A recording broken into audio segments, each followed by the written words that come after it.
കുടുംബകോടതി വിഷയങ്ങളുമായി ബന്ധപ്പെട്ട് വരുന്ന പുതിയൊരു വീഡിയോയിലേക്ക് എല്ലാവർക്കും സ്വാഗതം. വീഡിയോ കാണുന്ന ആർക്കെങ്കിലും കുടുംബകോടതി വിഷയങ്ങളുമായി ബന്ധപ്പെട്ട് എന്തെങ്കിലും സംശയങ്ങളുണ്ടെങ്കിൽ കോൺടാക്റ്റ് ചെയ്യാം. WhatsApp number +91 79 94 97 14 19. ഒരു വട്ടം വിളിക്കുവാനുള്ള കൺസൾട്ടേഷൻ ഫീസ് 500 രൂപ ഗൂഗിൾ പേ ചെയ്യുക. സ്വന്തമായി ഗൂഗിൾ പേ ഇല്ല എന്നുണ്ടെങ്കിൽ ഫ്രണ്ട്സിൻ്റെ ഗൂഗിൾ പേ ഉപയോഗിച്ചുകൊണ്ടും എമൗണ്ട് പേ ചെയ്യാവുന്നതാണ്. ഇന്നത്തെ വീഡിയോയിൽ നമ്മൾ ഡിസ്കസ് ചെയ്യാനായിട്ട് പോകുന്നത് വളരെ ഇമ്പോർട്ടൻ്റ് ആയിട്ടുള്ള ഒരു ടോപ്പിക്കാണ്. അതായത് വിവാഹമോചനത്തിന് ശേഷം ആ സ്ത്രീയുടെ ഭാവി എന്തായിരിക്കും എന്നുള്ളതാണ് നമ്മുടെ ചോദ്യം.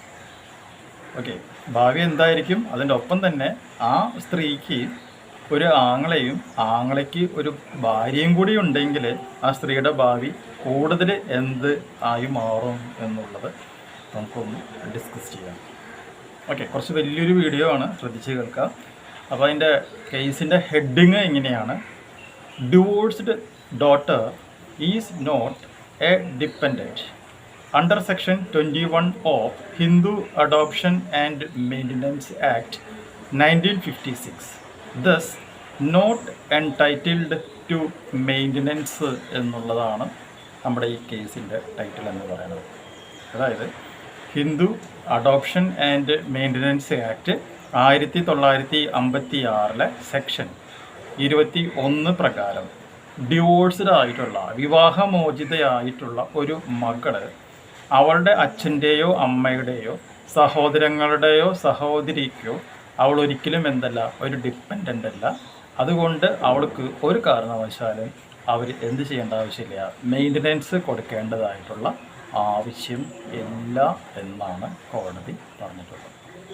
അതായത് നിങ്ങൾ ഡിവോഴ്സ് മേടിച്ച് നിങ്ങൾ എന്ത് ചെയ്യുന്നു, നിങ്ങളുടെ അച്ഛൻ്റെ അമ്മയുടെ വീട്ടിൽ പോയി നിൽക്കുമ്പോൾ അവിടെ പോയി നിങ്ങൾ ഭരിക്കുവാനോ എന്തെങ്കിലും കാര്യങ്ങളിൽ ഇടപെടാനോ ശ്രമിച്ച് കഴിഞ്ഞിട്ടുണ്ടെങ്കിൽ ഈ പറഞ്ഞ ആങ്ങളുടെ ഭാര്യയ്ക്ക് നിങ്ങൾ എന്തെങ്കിലും തരത്തിലുള്ള ഇഷ്യൂസ് ഉണ്ടെങ്കിൽ അവരേതെങ്കിലും തരത്തിൽ ഒരു പ്രശ്നം ഉണ്ടാക്കിയാൽ അത് നിങ്ങളെ മൊത്തത്തിൽ നിങ്ങളുടെ ലൈഫിനെ ബാധിക്കും എന്ന് തന്നെയാണ് ഈ ഒരു ഉത്തരവ് കൊണ്ട് നമുക്ക് മനസ്സിലാക്കാനായിട്ട് സാധിക്കും. അപ്പോൾ കേസ് നമുക്കൊന്ന് ജസ്റ്റ് ഒന്ന് നോക്കാം. ആ കേസ് ഇങ്ങനെയാണ്. ഈ കേസിൽ പെൺകുട്ടിയുടെ കല്യാണം കഴിഞ്ഞ വർഷം എന്ന് പറയുന്നത് 1995 ഇവരുടെ കല്യാണം കഴിഞ്ഞിട്ടുള്ളത്. ഈ പെൺകുട്ടിയുടെ കല്യാണം കഴിഞ്ഞതിന് ശേഷം 30/9/2001 ഈ പെൺകുട്ടിക്ക് എക്സ്പാർട്ടി ഡിവോഴ്സ് കിട്ടുകയാണ് ഉണ്ടായിട്ടുള്ളത്. അങ്ങനെ എക്സ്പാർട്ടി ഡിവോഴ്സ് കിട്ടിക്കഴിഞ്ഞ സാഹചര്യത്തിൽ ഈ പെൺകുട്ടി ഓട്ടോമാറ്റിക്കായിട്ടും എന്താണ് ചെയ്യുക, ഈ പെൺകുട്ടിയുടെ സ്വന്തം വീട്ടിൽ വന്ന് നിൽക്കുകയാണ് ചെയ്തിട്ടുള്ളത്. അപ്പോൾ ഇവിടുത്തെ ഒരു പോയിന്റ് എന്താണെന്ന് വെച്ചിട്ടുണ്ടെങ്കിൽ ഈ പെൺകുട്ടിയുടെ ഗ്രാൻഡ് മദർ, അതായത് മുത്തശ്ശിയുടെ കയ്യിൽ കുറേ എന്താ പറയുക, പ്രിവിലേജ്ഡ് പ്രോപ്പർട്ടീസ് ഉണ്ട്, കുറേ എസ്റ്റേറ്റുകളുണ്ട്, അങ്ങനെ കുറേ സംഭവങ്ങളൊക്കെ മുത്തശ്ശിയുടെ പേരിലുണ്ട്.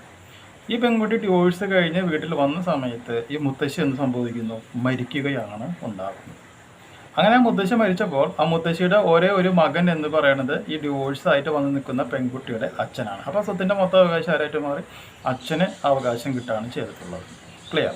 ഇനി ഈ പെൺകുട്ടിയെ കൂടാതെ ആ വീട്ടിൽ ഈ പെൺകുട്ടിയുടെ അച്ഛന് പിന്നെ ഭാര്യ, പിന്നെ ആരുള്ളത്, ബ്രദർ, പിന്നെ ഒരു സിസ്റ്റർ, ഇങ്ങനെയാണ് അവരുടെ ഒരു ഫാമിലി ബാക്ക്ഗ്രൗണ്ട് എന്ന് പറയുന്നത്. ക്ലിയർ ആയി? പക്ഷേ എന്ത് സംഭവിച്ചു, 1999 ഈ പെൺകുട്ടിയുടെ അച്ഛൻ മരിക്കുകയാണ് ഉണ്ടായിട്ടുള്ളത്. ക്ലിയർ? അപ്പോൾ അമ്മാമ്മയുടെ സ്വത്ത്, അച്ഛമ്മയുടെ സ്വത്ത് മുഴുവനും ആർക്ക് കിട്ടി, അച്ഛന് കിട്ടി. പക്ഷേ 1999 അച്ഛൻ മരിക്കുന്നു. അച്ഛൻ മരിച്ചു കഴിയുമ്പോൾ നമ്മൾ സാധാരണയായിട്ടും എന്താ പറയുക, ഈ പറയുന്ന സ്വത്തിൻ്റെ ലീഗൽ ഹയേഴ്സ് അല്ലെങ്കിൽ അനന്തരാവകാശികളായിട്ട് നമുക്ക് സാധാരണ ആരൊക്കെ പറയാൻ പറ്റും, ഈ ഡിവോഴ്സ്ഡ് ആയിട്ടുള്ള ഈ പെൺകുട്ടീനെ പറയാം. ഈ പെൺകുട്ടിയുടെ അമ്മ ആയിരിക്കും, പിന്നെ അതുപോലെ ബ്രദർ ആയിരിക്കും, അതുപോലെ തന്നെ ഒരു സിസ്റ്റർ. ഇങ്ങനെ 4 പേർക്കായിരിക്കും ആ പ്രോപ്പർട്ടിയുടെ അവകാശം എന്നാണ് നമ്മളെല്ലാവരും ധരിച്ച് വെച്ചിട്ടുള്ളത്. ക്ലിയർ ആയില്ലേ? പക്ഷേ ഇവിടെ സംഭവിച്ചത് എന്താണെന്ന് വെച്ചിട്ടുണ്ടെങ്കിൽ ഈ പറയുന്ന ബ്രദറും സിസ്റ്ററും ഈ പെൺകുട്ടിക്ക് ഒരു കാരണവശാലും ഈ സ്വത്ത് കൊടുക്കില്ല എന്ന് കട്ടായം പറഞ്ഞു. അപ്പോൾ പെൺകുട്ടി എന്ത് ചെയ്തു, നേരെ ഹൈക്കോടതിയിൽ കേസാക്കി പോയി. അപ്പോൾ എന്ത് സംഭവിച്ചെന്നുള്ളത് പറയാം. The appellant claimed that she was a dependent and was entitled to maintenance under section 22 of Hindu adoption and maintenance act 1956 എന്ന് പറഞ്ഞ് കേസ് കൊടുത്തു. അപ്പോൾ ഫാമിലി കോടതി പറഞ്ഞ മറുപടി ഇങ്ങനെയാണ്: family court held that the appellant was not a dependent under section 21 of Hindu adoption and maintenance act and therefore she was not entitled to maintenance from her brother and mother എന്നാണ് പറഞ്ഞിട്ടുള്ളത്.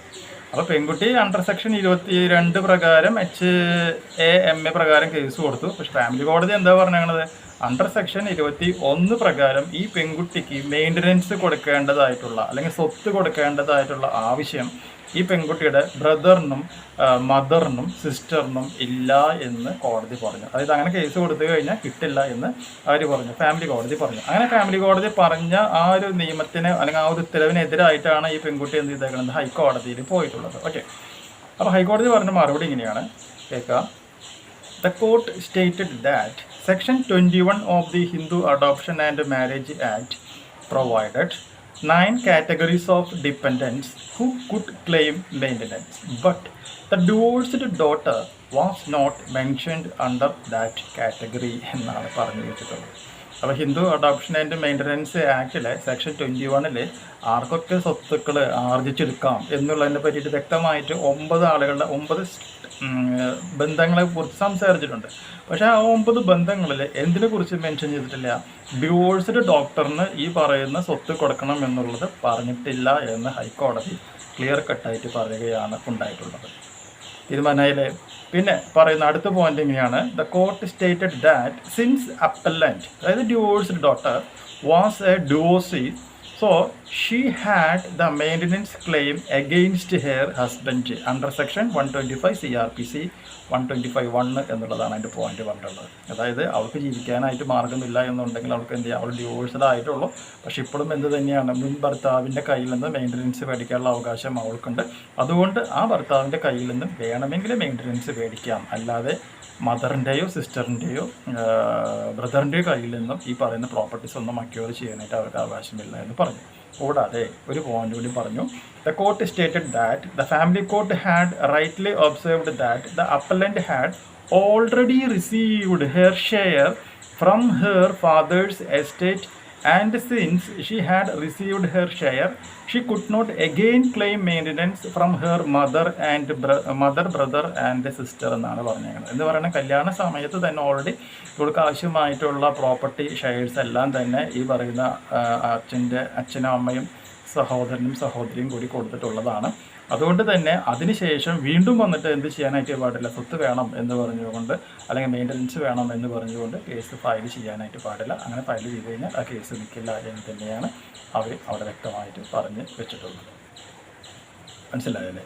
അപ്പോൾ ഇതൊരു വളരെ important ആയിട്ടുള്ള ഒരു കോടതി ഉത്തരവാണ്. അപ്പോൾ നമ്മളൊന്നും കൂടി ആ ഉത്തരവിൻ്റെ പേര് നമ്മൾ പറയുകയാണ്. എന്താ പറയുന്നത്, divorced daughter is not dependent under section 21 of Hindu adoption and maintenance act 1956 thus not entitled to maintenance എന്നുള്ളതാണ് കേസ്. ഈ വിധി വന്നേക്കുന്നത് 13/8/2023 എന്നുള്ളതും കൂടി പ്രത്യേകം മനസ്സിലാക്കുക. ഈ ഒരു ഇൻഫോർമേഷൻ നിങ്ങൾക്ക് യൂസ്ഫുൾ ആയിട്ടുണ്ടെങ്കിൽ തീർച്ചയായും നമ്മുടെ ചാനലൊക്കെ ഒന്ന് സബ്സ്ക്രൈബ് ചെയ്യുക, തൊട്ടടുത്ത് കാണുന്ന ആ ബെൽ ബട്ടണും എനേബിൾ ചെയ്യുക. പുതിയൊരു വീഡിയോ മറ്റു വീണ്ടും കാണാം. ബൈ.